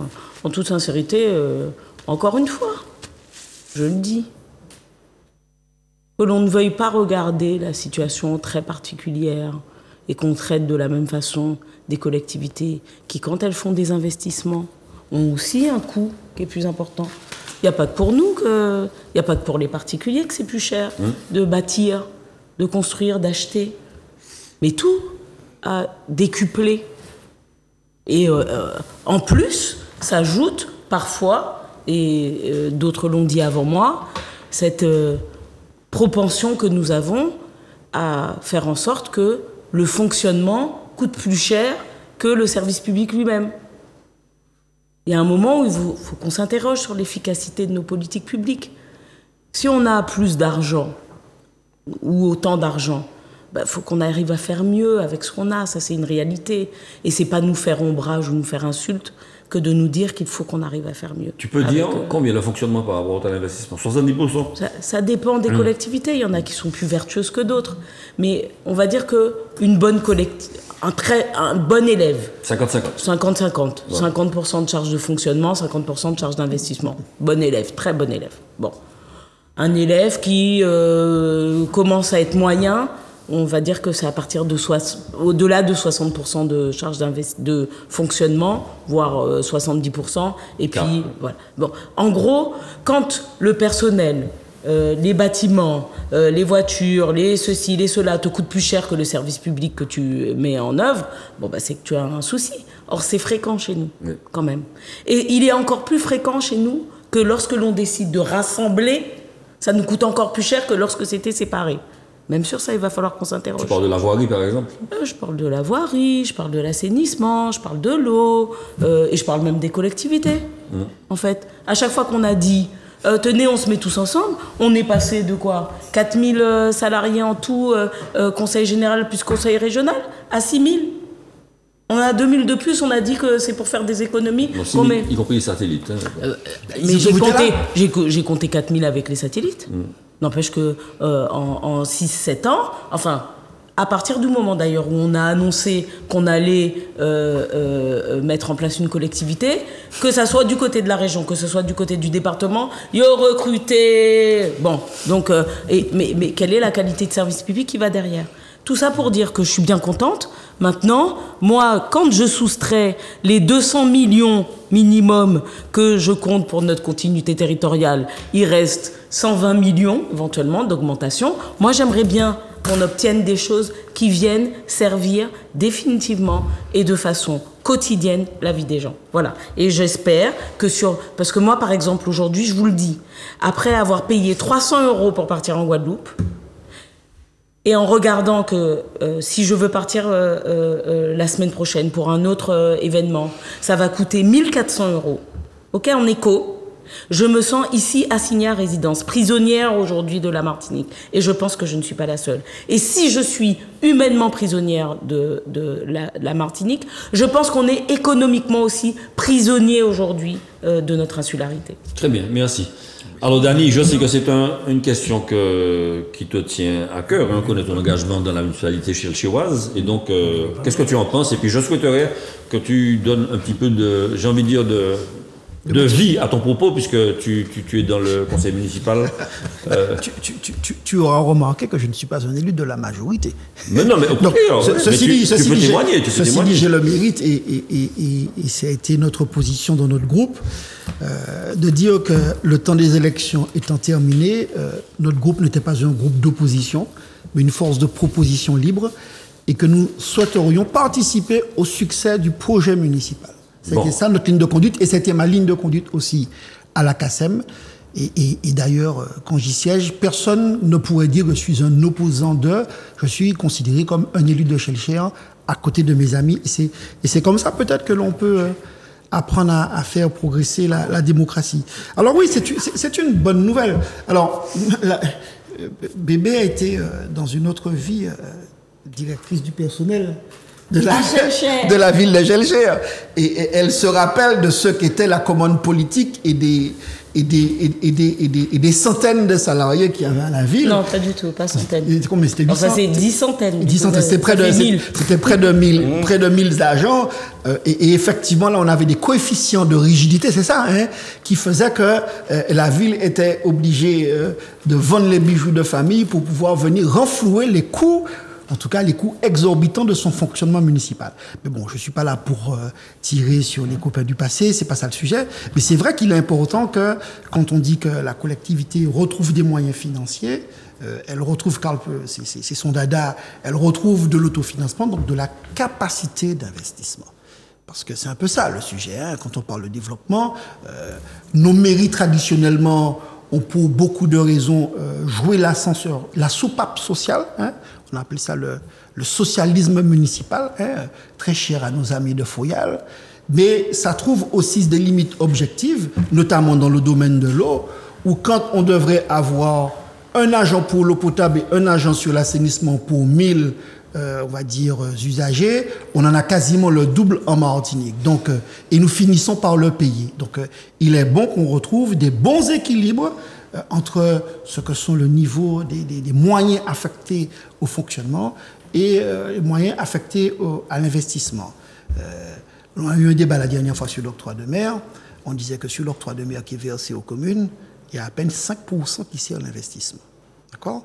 Donc je veux croire que ces marges de manœuvre retrouvées permettront à la ville, notamment à Chelcher, de lancer ces programmes coûteux concernant le risque sismique. Hein, nous sommes nous-mêmes dans un lycée, hein, tu sais, Charles, c'est peut-être pas le dernier cri. La Guadeloupe a fait des investissements dans ce domaine-là. L'État a mis des moyens, le Fonds Barnier, pour aider les communes à mobiliser des moyens leur permettant de mettre les jeunes Martiniquais le lycée, c'est pas les communes, en sécurité. Non, mais la région Guadeloupe s'est engagée, puisque tu disais qu'est-ce qu'on peut faire. La région, sur les 20 dernières années, a fait des lycées en Guadeloupe, ce que nous n'avons pas fait sur les 20 précédents. Donc, de manière beaucoup plus globale, puisque tu voulais parler des communes, moi je dis que c'est l'occasion aussi pour elles, et notamment la mienne, à Chelcher, de trouver des marges de manœuvre supplémentaires pour lancer un certain nombre de chantiers qui me semblent importants. Je partais de la question du risque sismique et de la sécurisation de nos écoles. Je sais que c'est un sujet qui est complexe, technique, financièrement, mais qui est, à mon avis, humainement essentiel. Très bien, merci beaucoup. Vous avez tenu parfaitement tous votre timing. L'extension du TCSP, je vais regarder Béatrice et quelques petits mots sur un sujet qui passionne, mais qui parfois crispe également. Je crois que c'est la question de la mobilité dans son ensemble, mais il y a eu 2 réunions publiques, une qui s'est déroulée au casino, Batelière à Chelcher, et une qui s'est déroulée à Ducos, donc avec un avis de concertation. Donc ce sont des réunions publiques qui, dans le cadre de ces projets, sont obligatoires. Donc il y a une procédure de consultation des populations. Et en l'occurrence à Chelcher, donc on a eu droit à la présentation, j'y étais, à la présentation de l'extension du CCSP dans sa partie nord, donc dans la partie Chelcher et tout ça, avec un grand intérêt des personnes qui étaient présentes sur le projet. Vous savez, moi, je suis pro-mobilité, ça a été mon métier pendant un certain nombre d'années. Je crois en toute sincérité, on peut saluer les élus du Sud, et je sors de ma réserve professionnelle pour le dire. Il y a eu des élus dans le Sud qui ont misé sur la mobilité lorsqu'ils ont construit le réseau Sud Libre. C'était un vrai challenge avec un coût. Bon. Et vous savez ce qui a fait le succès de ce réseau ? Sa fiabilité.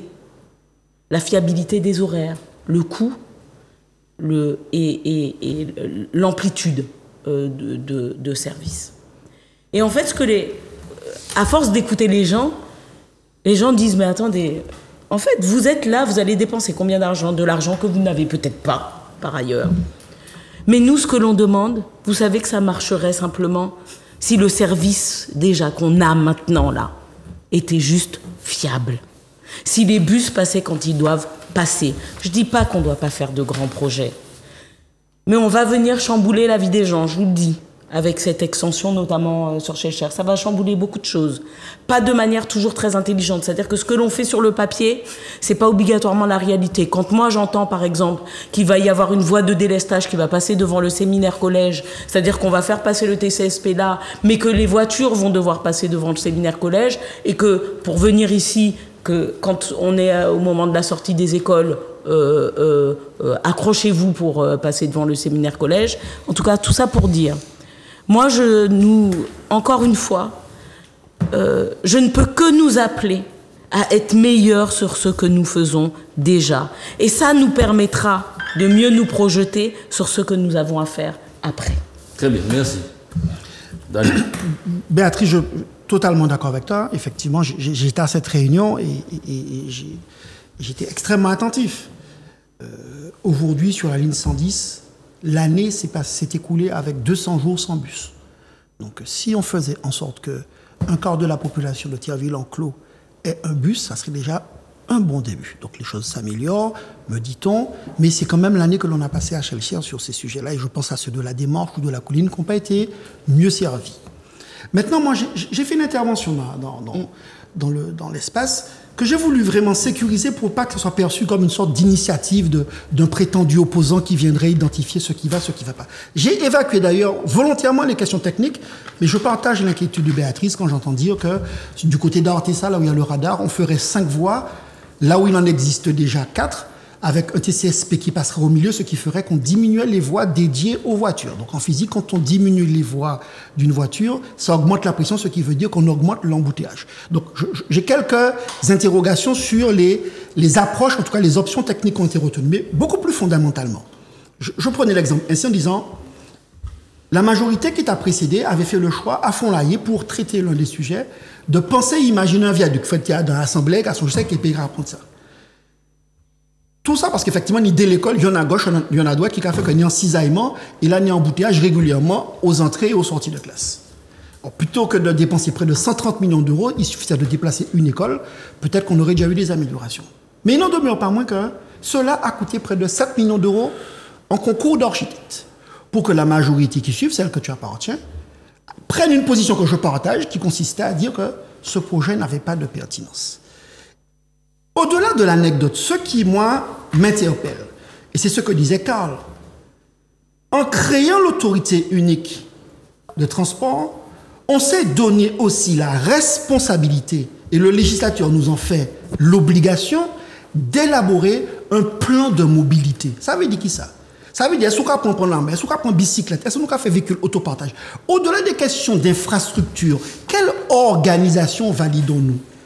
Ce document, depuis la création de Martinique Transport, il a vocation à exister. J'observe qu'on me dit qu'il est en cours d'élaboration. En tout cas, il n'est pas suffisamment élaboré pour pouvoir dire, mais voilà, nous faisons tel choix pour ici, nous allons faire un viaduc là, et peu importe la majorité politique qui aura demain à le réaliser, parce que ce sont des projets de temps long. Ça ne peut pas être confisqué par une assemblée ou un groupe politique. Peu importe la majorité, une fois que des Martiniquais se seraient entendus sur les projets d'avenir en matière de mobilité, y compris d'infrastructures coûteuses, qu'ils le mettent en œuvre. Aujourd'hui, mon sentiment, c'est qu'on met la charrue avant les bœufs. Et cela manque de bon sens. Il n'y a pas de stratégie et on veut déjà me dire qu'il faudrait faire une infrastructure qui arrive à Ravine-Touza, l'autre là qui arrive là, et après Casse-Pilote, ça nous qu'a fait. Donc, c'est un peu mon sentiment, et je crois que les Chelcherois qui étaient présents, qui étaient très nombreux, qui ont choisi de se constituer en collectif, non pas contre, mais un collectif de vigilance pour garantir leur mobilité, ont d'ores et déjà indiqué qu'ils seront très attentifs aux étapes à venir pour ne pas être dans une forme de consultation, uniquement informés de décisions qui seront prises par d'autres. Et je voudrais dire, je termine, je serai très court. Et moi, je milite pour que ce type de projets, qui sont des projets engageants, parce qu'il y a des expropriations qui sont coûteux, on finisse par donner l'obligation politique d'aller vers la population. Chiche, faisons en sorte que sur ces sujets-là, au final, c'est la démocratie populaire qui joue. Que ce soit une consultation publique qui joue. Et j'ai le sentiment que si on procédait ainsi, sans doute, on prendrait la tâche différente de ce qu'est la vie des gens plutôt que de l'information. Alors, juste en 2 minutes, tu fais une réaction et toi, tu auras 3 minutes. Juste une petite réaction et pour retasser, parce que ce que Dany a dit est très important, mais il a été long, du coup, il faut retenir une chose. On a l'obligation, normalement, sur les territoires, de faire des plans de déplacement urbain.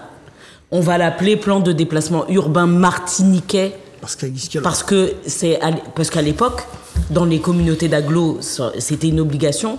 Et en l'occurrence, il a été dit par les communautés d'agglo, on ne fait pas parce que l'on crée Martinique Transport. Et ça veut dire quoi? C'est que ça nous permet d'avoir une vision. Le plan de déplacement urbain, c'est une étude qui dure environ 18 à 20 mois. Mais ça vous permet d'avoir des projections des 5, des 10, des 15 prochaines années, avec une consultation justement et des enquêtes publiques qui sont obligatoires. Mais au moins, vous vous assurez que vous avez une programmation, même si les choses peuvent changer dans le temps, même s'il peut y avoir des nouveaux instruments, même s'il peut y avoir des nouvelles contraintes.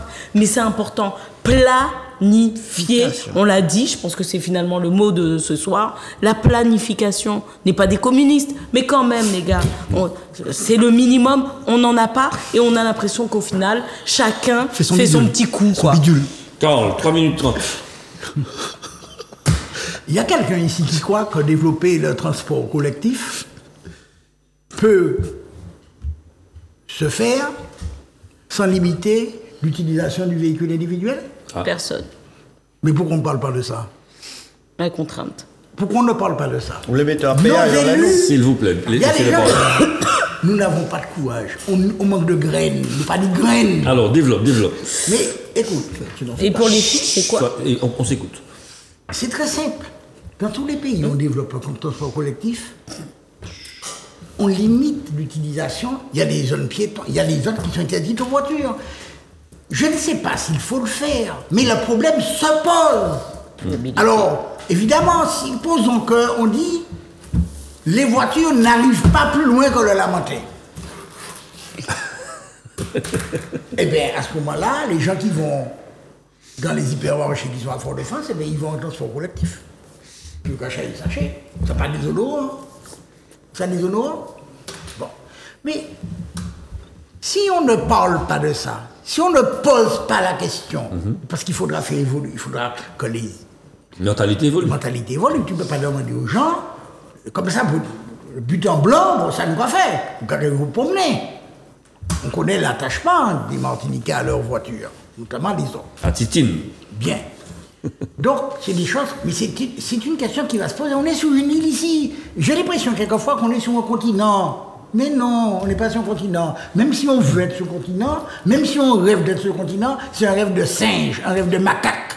Alors on continue à faire le macaque. Et ces questions-là, elles sont derrière ce qui vient d'être dit, en grattant légèrement. Forcément, on arrive à ça. Alors c'est pas simple à traiter. Et faire des choix, c'est ça la mission d'un politique. Et de les expliquer et d'interroger les gens, les Martiniquais, pour savoir si ces choix, ils les acceptent. Mais, beaucoup de nos politiques ne veulent pas faire des choix, surtout quand ils ont l'impression que ça risque de leur coûter leur place aux prochaines élections. Et deuxièmement, ils ne préfèrent pas parler de ça, c'est comme dans le budget, c'est comme dans, comment dire, dans l'évolution institutionnelle, personne ne dit. On dit il faut évoluer. Hein? Bon, mais pour faire quelle politique? Quels sont les domaines dans lesquels la collectivité veut avoir des compétences? Est-ce qu'elle veut avoir des compétences sur le code du travail? Elle fixe le SMIC? Personne n'a pas qu'à répondre. Ils sont pétrifiés. Ils sont pécoyaux. Et ça, ils n'ont pas les graines. Nous, pas les graines. Nous sommes émasculés. Donc pour revenir au TCSP, eh bien, ce problème-là est derrière. Ce problème va se poser forcément à un moment donné. C'est vrai qu'il faut le faire, développer le transport collectif, que ce soit le TSP, que ce soit tout ce qu'on voudra comme système. Mais ça, à un moment donné, comme on vient de le dire devant le séminaire collège, ben, pas ça, à moins que nous mettons ces lotos, il y en a les lots, ni l'auto qui a monté en l'auto, mais pas ça.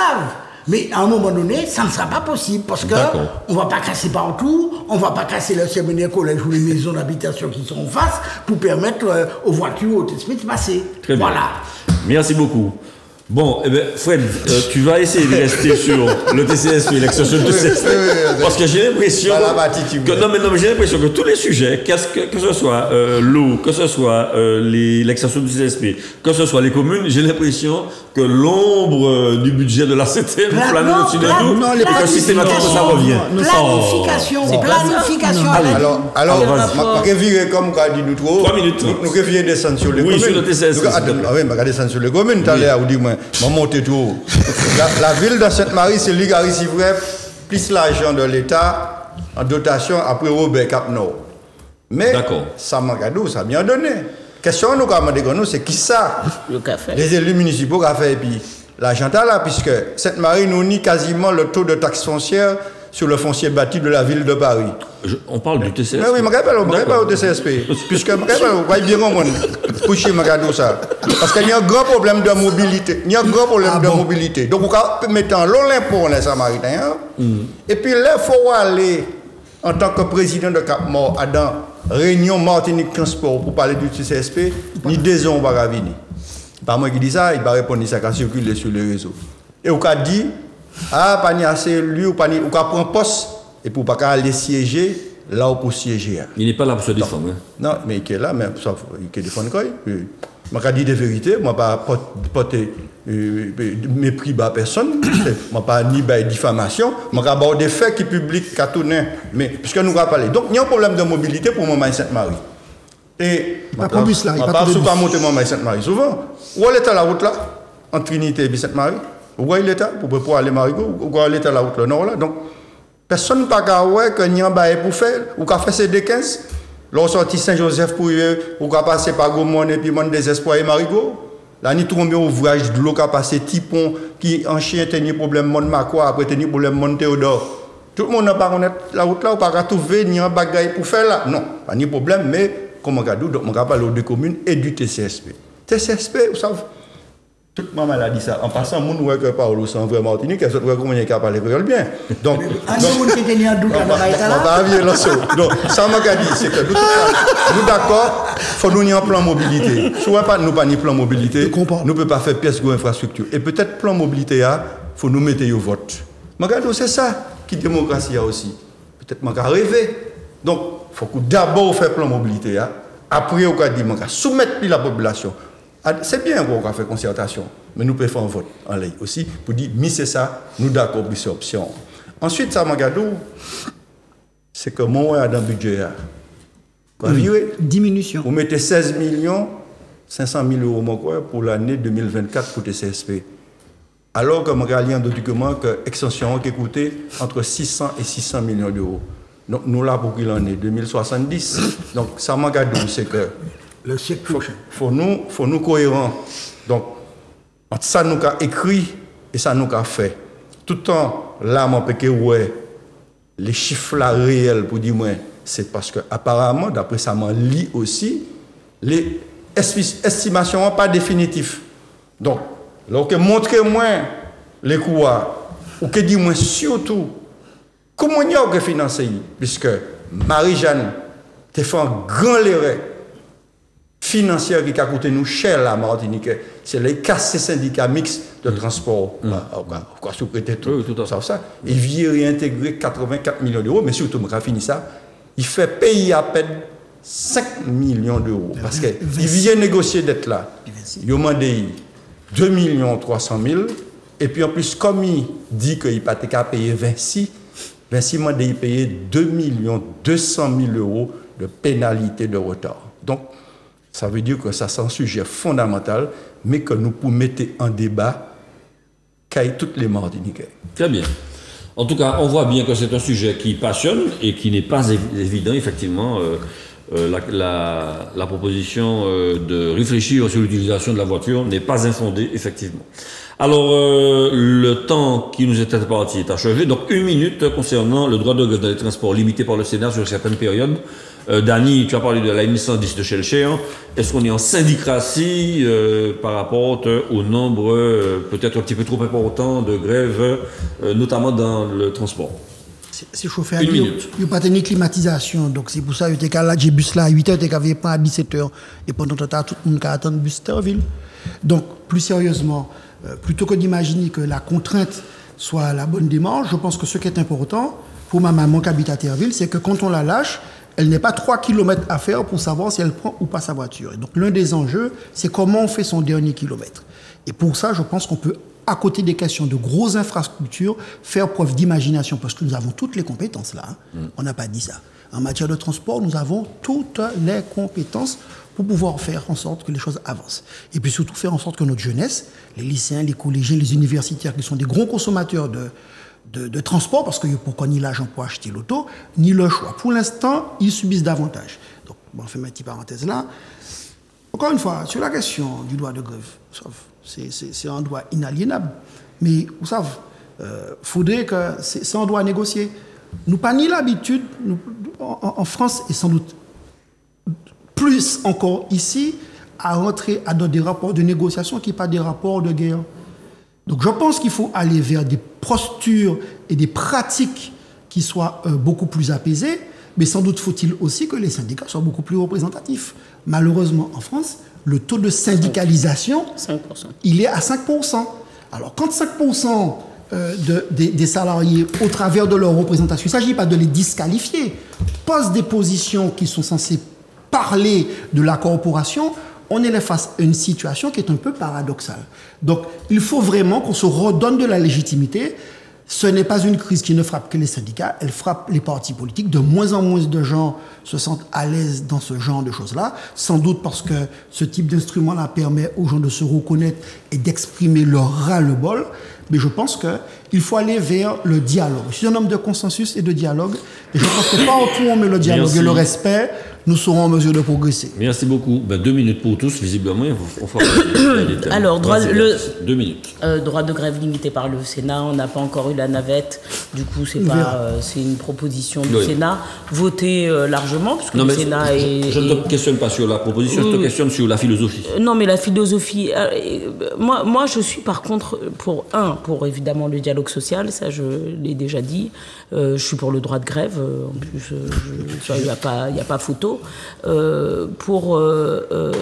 Chez nous également, je suis tout de même pour que l'on arrive à mettre en place une convention collective des transports en Martinique, et 2, pour qu'on arrive quand même à instituer aussi, à côté du droit de grève, un service minimum. Parce que, encore une fois, c'est Maléré qui apprend les bis. C'est moun qui n'a pas ni le choix. Parce que là, il y a ni le choix, et ils vous le disent franchement. Moi, je me suis retrouvée quand même aux Almadies ou à Dillon à attendre le TCSP. Et quand vous voyez que 20-30 minutes sont passées et qu'il n'y a rien, et que finalement... vous écoutez la radio, que vous regardez sur votre portable et que vous vous rendez compte que c'est parce qu'il y a une grève qui s'est déclenchée, vous n'êtes pas au courant, vous êtes en Balso-les-Choix, t'as les boules. Donc il y a des minimums de choses à faire, et notamment dans les entreprises de transport, de raviver le dialogue social et de mettre en place les services minimums qui fixent donc le minimum de services qu'il peut y avoir. Est-ce que cette ligne-là va marcher si on fait une grève? Comment elle va marcher? Combien de rotations? Voilà ce que ça dit le service minimum. C'est important. Merci beaucoup. Karl, je sais que c'est un sujet qui te tient à cœur. Non, c'est-à-dire que ce qui me gêne dans ça, c'est que ça va toujours dans le même sens. On veut mettre un service minimum, limiter le droit de grève dans les transports. Bon. On veut un service minimum. Quand il y a 80 milliards qui disparaissent chaque année... Évasion fiscale. Des caisses de l'État, c'est pas taxé, c'est évadé dans je ne sais trop quel pays, etc. Qu'est-ce qu'on fait? On trouve ça normal. On trouve ça tellement normal qu'on a réduit... On a mis une flat tax, on a réduit les pots, on a supprimé les pots sur la grande fortune, etc. Donc, pour certains, on reste gratis, et pour d'autres, tu vois, il y a cette espèce de deux poids, deux mesures, de double langage, un double standard. Alors, une société, c'est l'ensemble.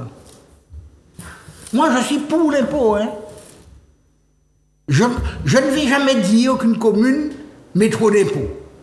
Mais, parce qu'il y a un mais... Tu veux un service public qui correspond? Je veux un service rendu qui va avec ce qui est payé. Et c'est là où le bas blesse. Quand le service rendu, qu'il s'agisse de transport, d'eau, d'assainissement, de tout ce que vous voulez, n'est pas rendu, ça s'appelle une escroquerie. Et un escroc, je le fous en tôle. Bon. Ça, le mec de toi aussi. Fred, à ton tour. Les syndicats français, parce que Jeux Olympiques Cavini, Jeux Olympiques, Jeux pas Olympiques, décidé, il y aura fait en pression le gouvernement pour s'attraper l'islam, augmentation de salaire, et puis on attendait aussi des embauches. C'est de bonne guerre. Voilà. Donc, mais en même temps, il y a une division syndicale, puisque si FO, et puis CGT d'accord, UNSA et puis CFDT pas d'accord, il y a donc qu'il faut que les Jeux Olympiques réussissent pour toute la France. Et donc, moun qui a essayé, certains élus qui ont essayé de dire, molly, on nous trouve un compromis pour que ça marche bien, surtout que nous sommes dans un contexte terroriste et qu'il faut que mettre bonne sécurité pour que nous-mêmes, peut-être d'autres années, autres qui sont là aussi, nous sommes Martinique, moi ça vient à ticket pour les Jeux Olympiques. T'as tes tickets? Donc peut-être. Peut-être. Tu m'en mets? Donc, il nous espère que les Martiniquais, il faut nous encourager ces sportifs martiniquais aussi pour y aller. Mais donc, ni un genre de la diète de ces syndicats pour comment ils ont attrapé des bagailles. Gouvernement, en tout cas, la droite, dure, la plus dure, ils décidaient, puisque ils ont fait la fête, nous avons empêché les autres de faire grève pendant 7 jours dans l'année, nous avons décidé avec encadré pour 7 jours. Donc, je pense que ça s'est allé trop loin. Il faut trouver un compromis, puisque le droit de grève, c'est un droit constitutionnel. Donc, nous avons la chance d'y vivre dans une république démocratique et laïque. Très bien, merci beaucoup. Juste le dernier, alors un mot, 30 secondes par personne pour le projet de loi de fin de vie. Vraiment 30 secondes parce que bon, on a dépassé de 10 minutes. Alors Béatrice, juste 30 secondes. Alors, je pense que 30 secondes c'est pas suffisant, mais j'aimerais que l'on puisse.